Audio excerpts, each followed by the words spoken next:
Assalamu alaikum everyone, welcome back to the channel. My name is Hannah and I'm a self-improvement coach, trauma coach, and content creator. I also practice medicine as my full-time career. And this video is going to be addressing a question that I got on a TikTok live that I did recently. So if you're not following me on TikTok, I did a live, and I think I'm going to continue to do this, which was essentially a live coaching call. Basically, I had Muslims who were on the live drop things that they were struggling with or needed advice on in the comments, and then I walked them through solutions and ways to address their problem. I was shocked at how many ladies in the comments commented about struggling with hijab and wanted advice for it. So I promised to make a video on this topic. Now, this is probably going to be a long video, so you might want to grab a snack, grab some water. I even have my water right here. Bismillah. And we're going to get into all the details, inshallah. The irony of this video is that I picked one of the most difficult hijabs that I have. And so if you start seeing it slipping and sliding, guys, just bear with it. The fabric is very difficult to deal with. This is a video for my women followers. So if you are a guy who's watching this, I guess you're welcome to continue watching if you find it to be beneficial, or maybe you have sisters or daughters. But in terms of the comments, I want it to just be my ladies, inshallah. I want us to encourage one another in the comments. I want us to build a community. I want this to be a place of encouragement. Now let's jump right into it, inshallah. I have my notes in front of me. If you see me looking down, that's what I'm looking down at. So this video is for anyone who is struggling with hijab, but specifically wants to continue to wear it. If you are looking for validation to take it off, if you are looking for validation to loosen up the boundaries of hijab, you're in the wrong place, because that is not what I'm going to be doing in this video. I honestly was a little nervous about making this video because hijab has become a very sensitive topic. And the one thing that I have going for me is, I've been wearing hijab basically since I was 13 years old, I think, and I'm 28 now. So I've been there. I know the personal struggles with it. I've had my own challenges with hijab. I've had different phases of hijab. So I've gone through a lot of different changes with it. So I'm kind of able to speak from experience in that way, but it's still a very sensitive topic. There's a lot of emotions around it. I really want us to bring that down a bit, because for me, what I want to communicate in this video is empathy, yes, and I want to validate the struggle that you have with it, but I want to make sure that at the forefront, we are remembering the pleasure of Allah subhanahu wa ta'ala. And I think this is something that gets lost in a lot of conversations around hijab. When I hear Muslim influencers who maybe took off their hijab speaking about it, or loosening up the boundaries of hijab, they're whatever it might be, I'll kind of get into that later. There's a loss of discussion of Allah subhanahu wa ta'ala's boundary, right? Because hijab in and of itself, literally hijab actually does mean boundary. But the fact that Allah subhanahu wa ta'ala has a right upon us that we fulfill an obligation. So I want to encourage people towards that, because I care about your akhirah. I don't care about making you feel good about whatever decision you make.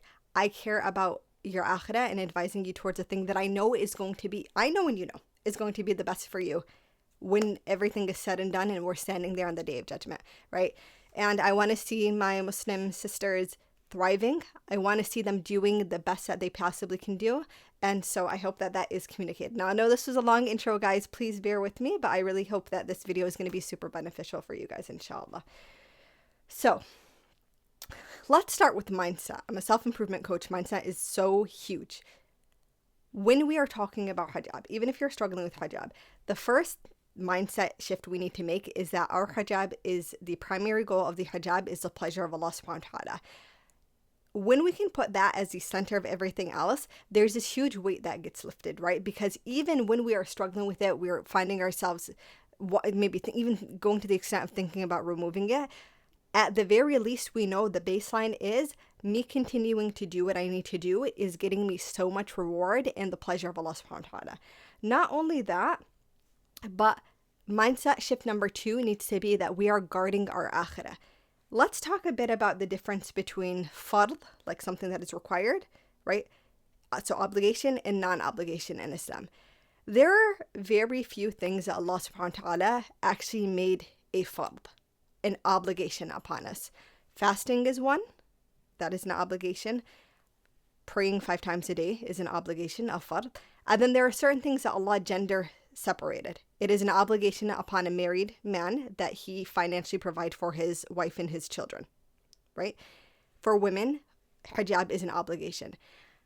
Allah subhanahu wa ta'ala listed out so few of these, yet they are the weightiest things on the Day of Judgment. Meaning, a fard is something that has to be a non-negotiable for us. This is another thing I feel is very lost in the conversation around hijab, because there's a lot of talk about personal conviction and feeling and how it makes me feel, and I'll do it when I feel ready. Fara'id are not meant to bend with our emotions, right? You can't stand with Allah subhanahu wa ta'ala on the Day of Judgment with the excuse of, oh Allah, I wasn't really feeling like praying the Hud. I wasn't really feeling like fasting Ramadan. That's not how it works. It's a fard, meaning Allah subhanahu wa ta'ala is telling us, regardless of where you're at, except in very, very, very, very particular circumstances, these things need to be upheld, right? And that is a baseline of your good deeds. You can do all the things, all the sadaqah that you want, all of the good extra deeds that you want, and it still will not erase or negate the requirement of a fard. When you think of it simply like a math game, it's like, think of every good deed you do, an extra good deed, as 1 point, but your fard that you fulfill every single day is 1,000,000 points. You're never going to be able to fill that hole. So it's like, we shouldn't even be playing with that. And that's something just as a premise we have to accept. If you cannot accept that, you will fall to the whispers of shaitan 100%, and you will let go of the fard, whatever the fard is, and then you are in a losing battle until you come back to it. But you don't, and the scary thing about this, guys, and why I emphasize it so much is, again, the conversations around this have gotten super liberalized, which I'm not comfortable with, because our deen of Islam is far from a deen that emphasizes your nafs. It is a deen that is supposed to help us tame our nafs.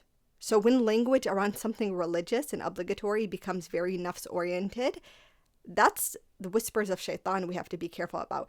And sometimes we think, hey, we're going to be able to come back to this thing later on when I'm older, or when I feel like it, when I feel more ready, blah, blah, blah. But who guaranteed you that you're going to be alive at that point?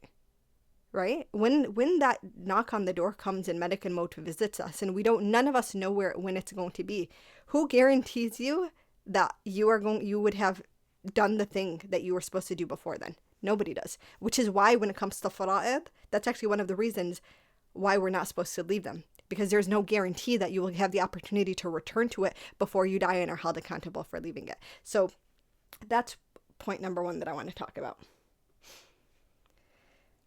A thing that kind of came to mind for me that was so interesting is the fact that we are living in an era, actually, where hijab is a lot more acceptable and more mainstream than it ever was before. We have hijab wearing influencers all over social media. Hijabis have taken over. So it is known, it's seen. People now who never knew what hijab even was or meant are now familiar with it. And so you would think that in a situation like this, it would get easier. But the reality is, what ended up happening was, because hijab, by virtue of it becoming more recognizable, became commercialized, the spirituality aspect and pleasure of Allah subhanahu wa ta'ala aspect of hijab was watered down so significantly that it got to the point where people were willing to walk away with it, because now it was a means of just acceptance from people, right? It became commercialized. Now this is a thing that is commodified. It can be bought and sold, and we'll bend it to fit what people want because it is a commercial item. So I just thought that was really interesting.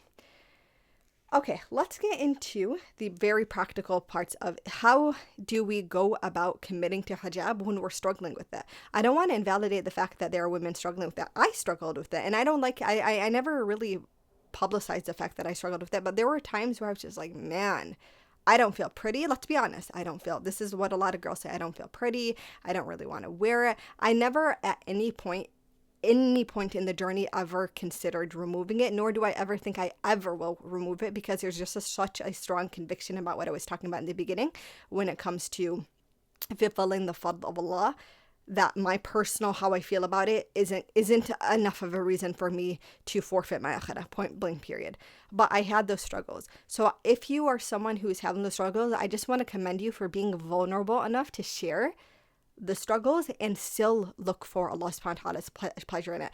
Do not be confused or think that Allah is not going to reward you for that, because any good deed that we do, the amount of reward we get when we are struggling with it is so much greater. And on Yawm al-Qiyamah, I remember my dad was saying this. He was speaking about it with dua, right? He was talking about dua.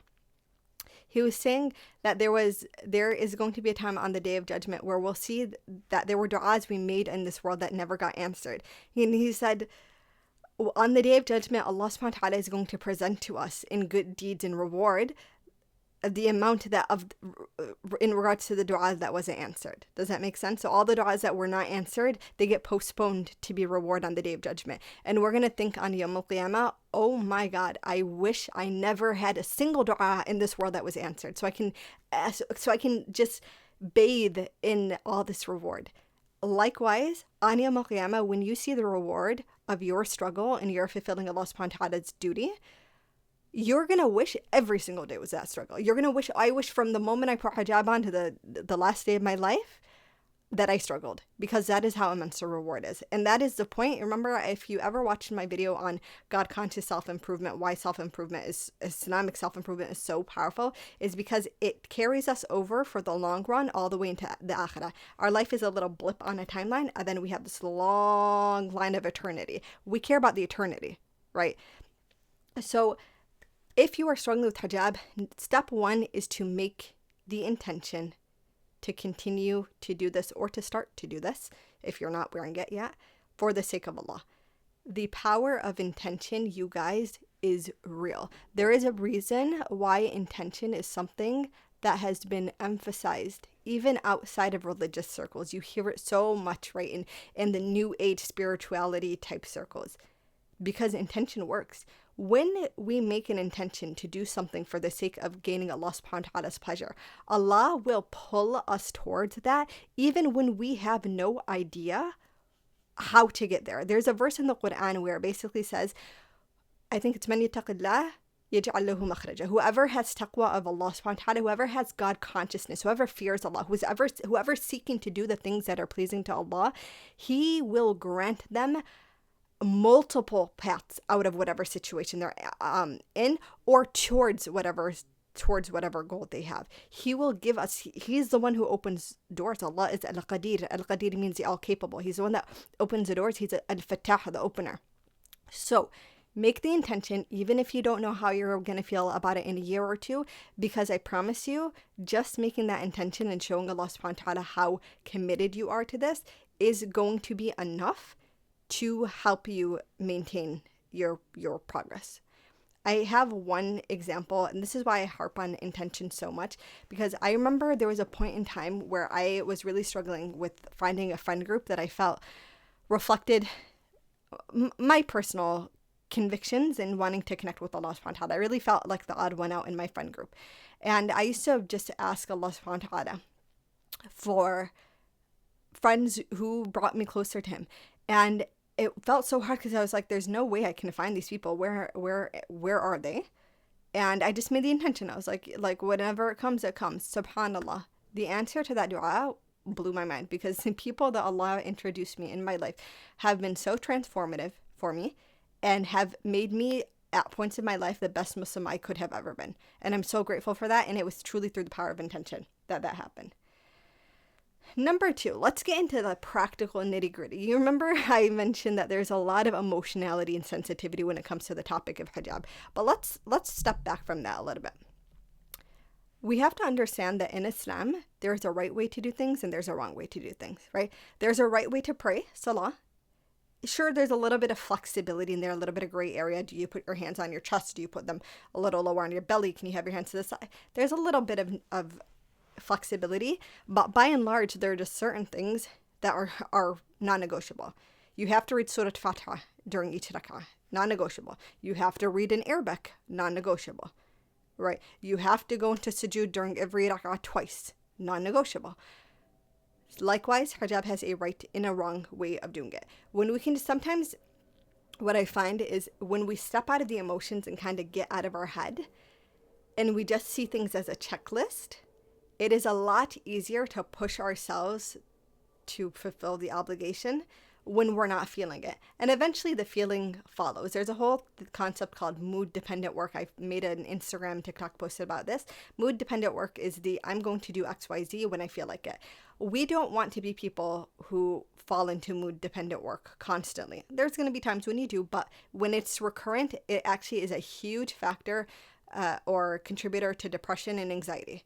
So in this situation, we don't want our fulfillment of hijab to be mood dependent. We want it to be independent of mood, meaning I'm going to do it, check the check boxes, and follow the requirements that I need to follow. It's come to my attention that the newer generation, when I was growing up, the rules around hijab were very taught. It was something that we were taught. We knew them. We could recite them off the back of our, just off the top of our head. And this generation, again, I think it is probably because of a lot of sensitivity around the topic. And there's people that will make mention all of a sudden and get attacked. You should not be attacking anyone who's trying to advise for the sake of Allah subhanahu wa ta'ala. Now, if someone's being rude, hateful, things like that, that's a different story. I don't think you should attack. I think you should educate. Our deen is a deen of nasiha, not of insult. But I think people are just so scared of being attacked for even speaking the truth that they'll withhold. And so a result of that was there is a whole generation of young women who wear hijab but are actually not fully informed on the proper way of wearing hijab and don't know the exact rulings on it.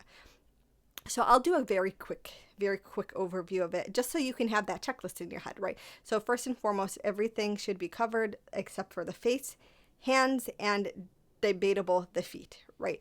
Clothes, so neck has to be covered, ankles have to be covered, and up to wrist have to be covered. There's an exception if you're someone who has to do something that let's say you're making dough or you're in a bakery or something like that, and you don't want your clothes to get dirty. You can show your arms for that period of time. You have to avoid wearing things that are tight. Hijab, the requirement of hijab is clothes are not tight fitting. Then transparency, obviously, if it's transparent, your skin is showing, so that's problematic. I see a lot of times, and I struggle with this too, sometimes I forget, some of the hijabs are a little more see-through, and so we might not even realize that it's see-through and our hair is showing through it. So there's lots of products now, right? The little more bonnet style under caps that cover your hair and things like that, but it can't be transparent. Obviously, it has to be long enough to cover what needs to be covered. In terms of makeup, your makeup cannot be dramatic. Your makeup the full lashes, eyeliner, overlined lips, contour, highlight, that is not hijab. This is just a point, like a very straightforward, logical, fiqh perspective. That does not constitute hijab. So you're not in full hijab when you do that in public in front of men. So if you're doing it with women, it's fine, obviously, but if you're around men, it's not hijab. So those are just kind of I just want you guys to understand the rulings about it. This is not a point of judgment that I'm making.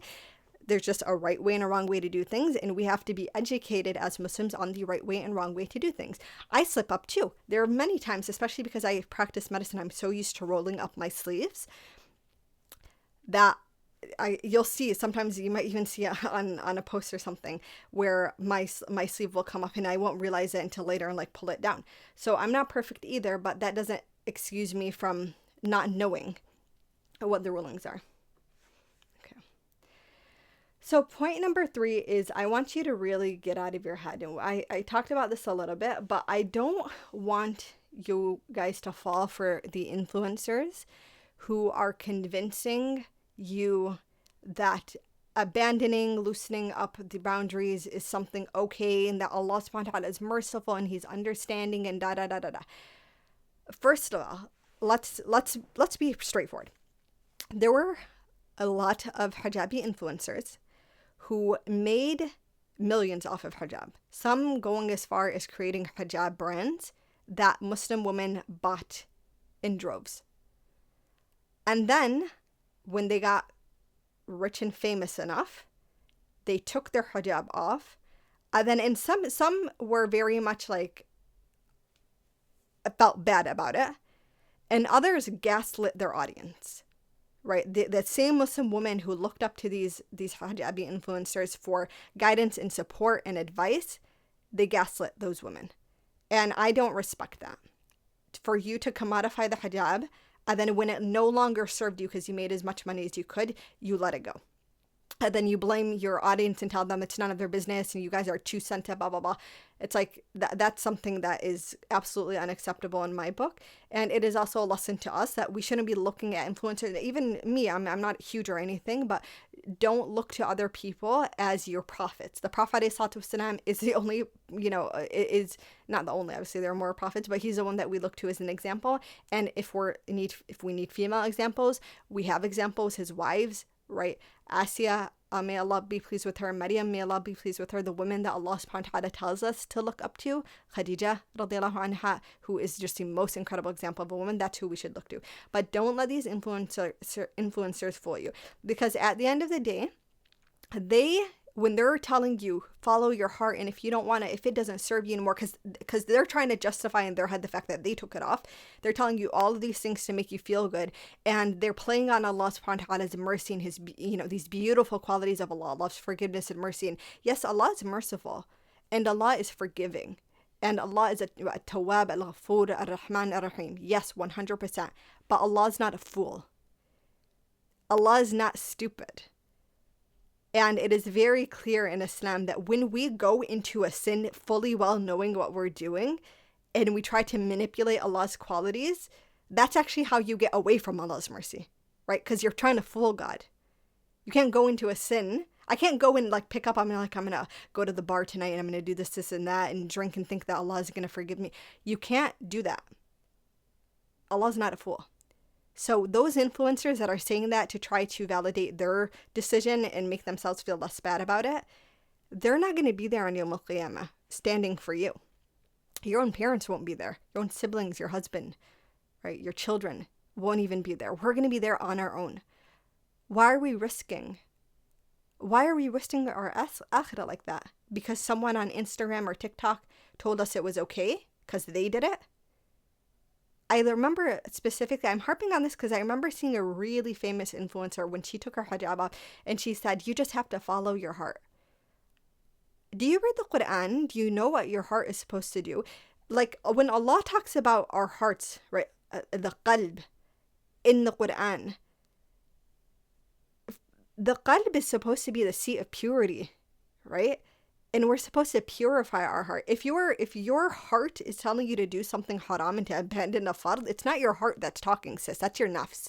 And your nafs wants to destroy you. Your nafs is the weapon of shaitan, right? It is what shaitan uses to manipulate us. And he's very good at making us think that the reason we're doing something is actually something so revolutionary and inspiring, when really it's him just fooling us. So on Yawm al-Qiyamah, he can point at Allah and say, haha, I took your believers to hell with me. That's what it is. So don't let them, if you are following influencers who are making you feel bad about your decision to continue with hijab, or you feel like seeing them or whatever it is making you less convicted or feel less beautiful in your hijab, unfollow them. Did you ever think about that? Like, we don't have to follow people who don't make us the better version of ourselves. We can hit the unfollow button and leave them be, leave their business between them and Allah subhanahu wa ta'ala.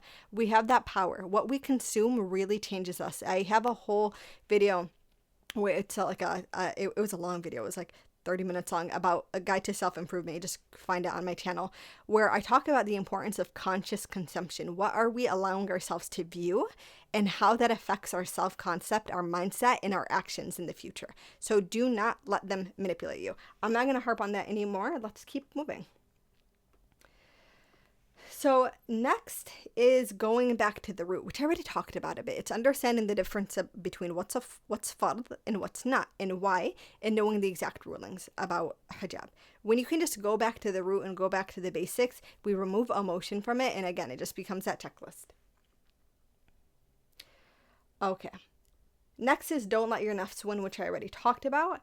Now let's talk about some of the things that people don't really talk about, right? So what are reasons that some women feel like they're struggling with hijab? So one, it might be that you felt like you never actually really knew the purpose of hijab. Maybe you were pressured into it by your family and you did it to please your family, right? So that's how a lot of girls get into hijab. Okay, how do we resolve that? How do we fix that so we continue to fulfill our obligation and guard our akhirah and please Allah subhanahu wa ta'ala? You take the time to learn about hijab. Right? You look up the YouTube videos, you meet the people, you go to the halaqat, you do the things that are going to help you understand why hijab is what it is in Islam. Why is it so important? I mean, this is one of the most public good deeds and obligations that we have as Muslims, as Muslim women, right? Everyone can look at you and know that you're a Muslim. That's a very powerful thing. Why is it the way that it is? What's another reason? A lot of girls say they feel insecure. They don't feel beautiful. Okay. What can we do within the realms of what is halal to make you feel more beautiful? There are lots of different things that you can do. Maybe it's you work on your skincare, because healthy skin really does something. Like it bumps you up by 2 points on the 10 out of 10 scale, honestly. So maybe it's working on your skincare.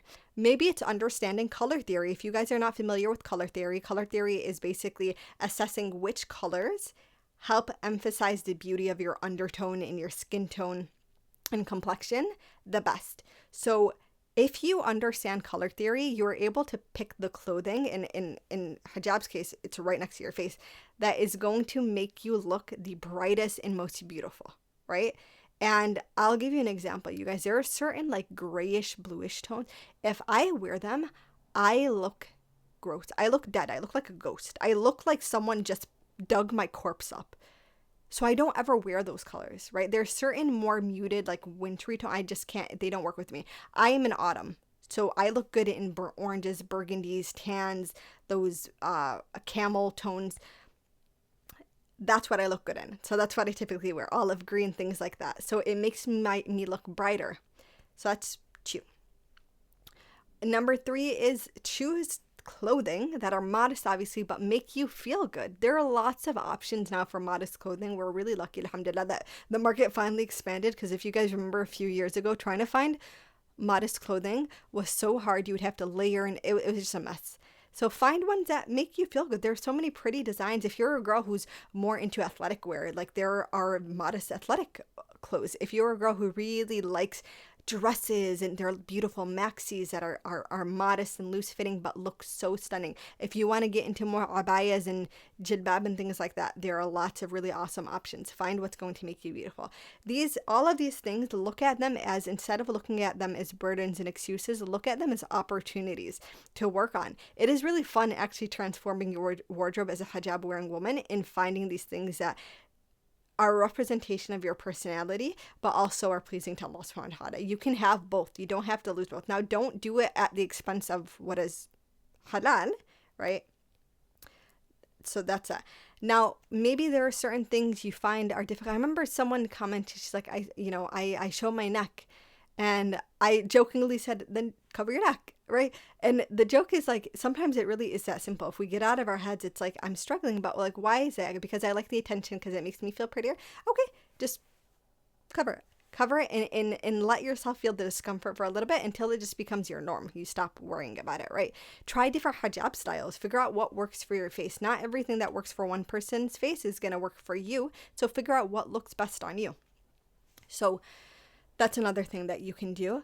If you have certain things that you know are not representative of hijab, slowly start pulling them out. You don't have, it doesn't have to be this big transformation all at once. Maybe you are someone who you've gotten so used to wearing a lot of makeup, right? Okay, so then maybe we start toning it down. Maybe we stop with the super intense cat eyes, but we keep the face. And then maybe we stop with the super intense contour and we dull it out a bit. Maybe we start focusing more on our skincare so that our underneath skin is healthy, and so we don't feel like we have to pack on the foundation.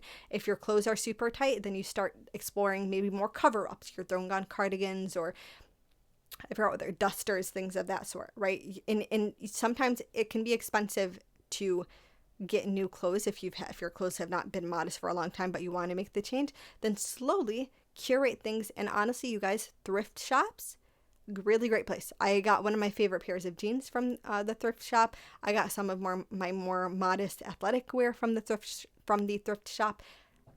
don't feel like you always have to go and spend a crazy amount to be able to dress modestly. Okay? Okay. And the last point I will make is, if you're someone who is, you have other friends who wear hijab, then create a support group, guys. Like, even if it means making a WhatsApp group to encourage one another or to share inspiration, and that obviously, again, within the realm of what is halal, do that, because sometimes we just need sisterhood and community in this. This is why I'm making this video, because I want you guys to know, like, hey, I'm here for you. I want to see you guys do the best you can for your dunya and for your akhirah. And I want you to know that I'm someone who also had those struggles, and alhamdulillah, I was able to work through them. And I'm very proud of hijab and what it represents for me. And I love crushing stereotypes. When people see me and think one thing or another, maybe we feel very insecure about what people think about us. But you guys, when you think deep down inside, Allah subhanahu wa ta'ala honored you as a Muslim. And whether people think these assumptions about you, people are going to assume things about you no matter what. That's one thing. If you were dressed the most immodestly, people are going to assume things. And if you're dressed the most modestly, people are going to assume things. Know that Allah subhanahu wa ta'ala has chosen you. He's honored you, and you are doing it for His pleasure, and you are going to reap the benefits of it. And that their thoughts and their whatever don't matter. And if you need to work on setting boundaries, if people maybe are making comments, I know some people have mentioned like they have coworkers that make comments, then maybe we work on a little bit of assertiveness and just saying to them, hey, this is a topic that I won't be discussing with you. Especially if they bring it up. I'm holding a boundary and you need to respect it, because I'm getting really sick and tired of your constant commenting on what I wear. If you want to get right into it, right? Some people need to hear that. Or you can make them feel stupid. Is there a reason why you're so obsessed with what I wear and not so concerned with what you wear? Right? You can make people feel dumb about it until they learn that that's a boundary you do not cross, if you're really dealing with that so much. All right, guys, I'm going to end this video here. This was a long video. Yes, I know. I don't even know how long it's been filming because I can't actually see the camera. I hope it was recording, because if it's not recording, I'll be so sad. If you enjoyed this content, please like this video. Please comment below just one thing you took from it that you felt helped you. Comment some encouragement for any of the ladies who come across this video. Let's really truly make the comment section a support group in and of itself. I want women to feel empowered and loved for the sake of Allah subhanahu wa ta'ala. And of course, if you have not yet already, please subscribe to the channel. I make God-conscious self-improvement content. If you are interested in any of my coaching programs, I have a trauma group coaching program, as well as one-on-one self-improvement coaching. All the links are below. It was so nice spending time with you guys, and I will see you next time. Assalamu alaikum.